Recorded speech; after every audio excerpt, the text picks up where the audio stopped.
xildhibaan Cabdifataax Nuur Mataan oo ka tirsan xildhibaanada dawladda federaalka ah ee Soomaaliya u metela gobolka Gedo ayaa waxa uu ku soo laabtay gobolkaasi Gedo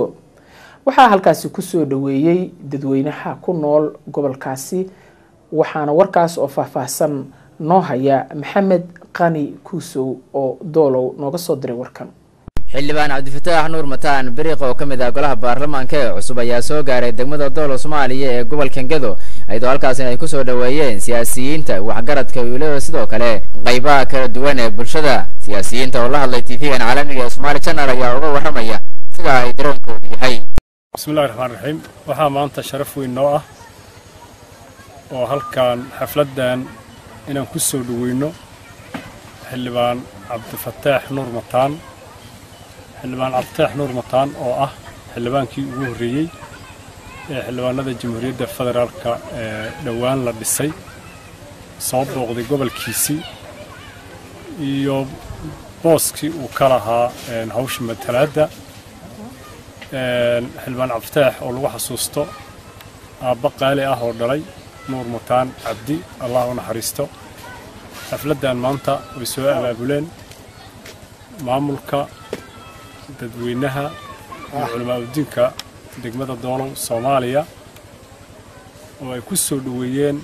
xildhibaanka cusub Cabdifataax Nuur Mataan ayaa sharaf noo ah inaan ka soo qayb galno waxaa sharaf weyn noo ah booqashada uu soo booqday Cabdifataax Nuur Mataan deegaankiisii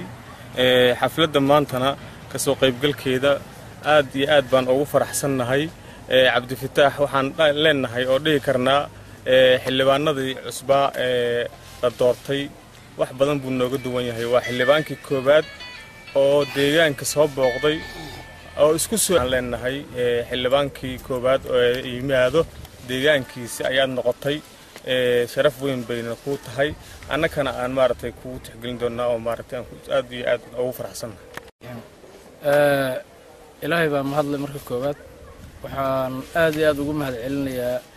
xafladda qiimaha leh ee maamulka degmada doolow u sameeyeen xildhibaan Cabdifataax marka koobaad xildhibaan Cabdifataax oo kamid ah xildhibaanada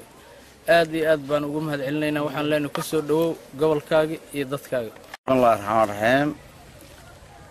anoo gudoomiyaha degmada Balaxaawo booqashana ku imid degmada doolow oo la socday wafdi oo hogaaminayay xildhibaan Cabdifataax Nuur Mataan oo nimid baa degmada doolow waxaana loogu sameeyay xaflad waxaan uga mahadcelinayaa xildhibaanka intaas u soo socdaalay oo soo booqday dalkiisii iyo dadkiisii dalka uu ka yimid waa dalkiisii laakiin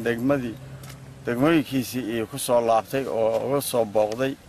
baan uga mahadcelinayaa waxa kale oo uga mahadcelinayaa degmada doolow oo sida xushmada iyo sharafta leh xildhibaankan u soo dhaweysay marti sharafta kale oo xildhibaano hore ahay iyo mas'uuliyiin kale oo degmooyinka ka kala socday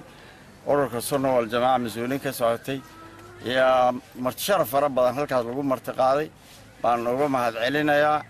xildhibaankan ayaa noqonaya kii ugu horeeyay soo gaara gobolka Gedo tan iyo markii la magacaabay golaha baarlamaanka ee cusub waxaana uu sheegay in waxyaabihii uu kala kulmay gobolka intii uu ku sugnaa uu u gudbin doono dawladda federaalka ee Soomaaliya taas oo wakiil uga yahay dhinaca gobolka Gedo ayadoo xubnaha baarlamaanka ee kalena ugu baaqay inay sidaan kala booqasho ugu imaadaan isla markaasina ay arkaan dadkooda wax qabati xilligan ay u baahan yihiin si ay fariintaasi markale ugu gudbiyaan golaha baarlamaanka ee xukuumadda federaalka ee Soomaaliya